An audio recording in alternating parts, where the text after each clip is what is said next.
Anna Chen always sat in the farthest corner of the Sinobiology amphitheater.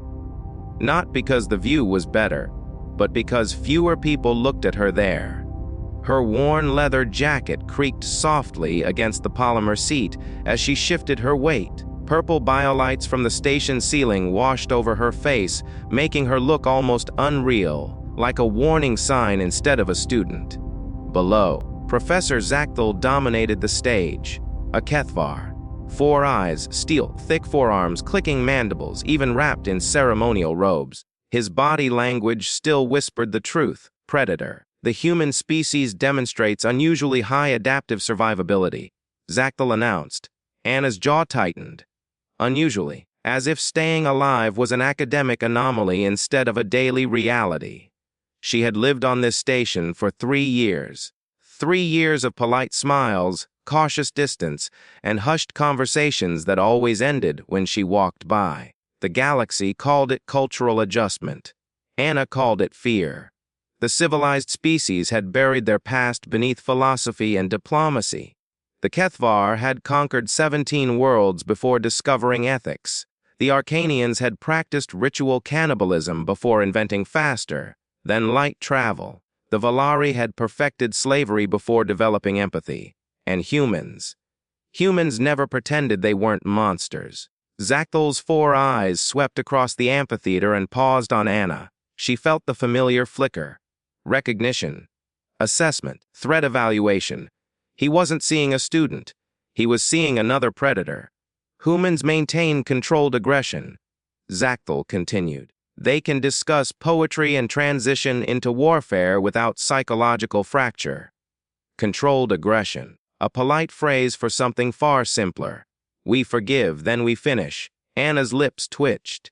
Her friend Helen, a Valari empath, turned slightly in her seat, sending gentle waves of concern toward Anna.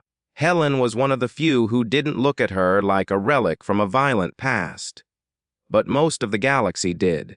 The lecture ended. Students gathered their tablets and filed out. Then Zachthal spoke again. Miss Chen, please remain. The room emptied until only Anna stood before the massive professor. They need you, he said quietly. For what? An Outer Rim colony ship has vanished. No distress call. No wreckage. The council wants a research team. His mandibles clicked softly. They also want insurance. Anna understood. Insurance meant human. Someone who knows how to hunt monsters. Zachthal added. She adjusted her shoulder pack. When do we leave? Tomorrow. And just like that, Anna knew the galaxy was afraid again. And whenever the galaxy became afraid, it remembered humans. 2 systems away, another story was unfolding. Maya of the Velkari stood on the observation deck of the Sovereign's Pride, watching Earth grow larger in the viewport. Blue, storm, wrapped, violent. Her crystalline skin glowed faintly with anxious bioluminescence. Ambassador Maya, her aide announced, the human delegate has arrived. She expected soldiers. She got 1 man, plain gray clothing, no armor, no cybernetics, soft eyes. Fragile skinned was, he said calmly. I'm here to discuss the marriage treaty. Maya's primary heart skipped.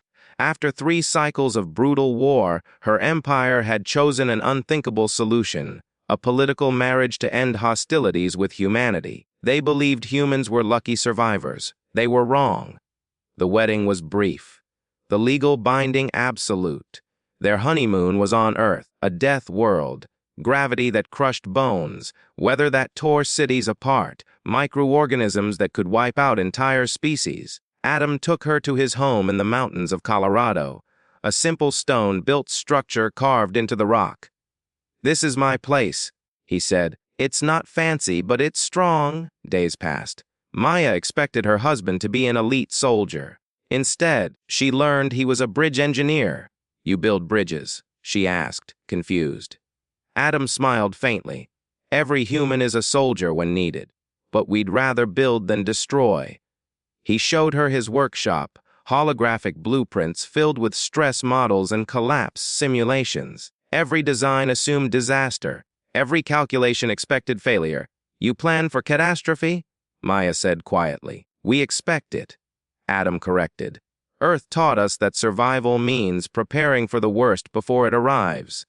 That night, Maya studied war records, and finally, she understood. Humans never fought to win fast. They fought to outlast. They absorbed punishment, adapted, and struck back harder. War wasn't an exception for them. It was their baseline. At a veterans gathering, Maya met a woman named Chen who had lost her arm in battle. "How did you defeat us?" Maya asked. Chen shrugged. "When losing isn't an option. You adapt." Later, watching the sun set over Earth, Maya asked the question that haunted her. Why did the galaxy stop fighting humans? Adam stared at the sky. Because we don't fight for territory, we fight to survive. And species that fight for survival don't stop until the threat is gone. He turned to her, his eyes dark and steady. We don't seek surrender, we seek permanent solutions.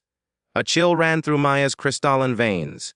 The marriage wasn't peace, it was mercy. Humans could have erased her empire. Instead, they offered bridges. Maya sent her final report to Velkari High Command. Humans are not our equals in war. They are our superiors in survival, and we are alive only because they chose peace. The galaxy did not fear humans because they were strong.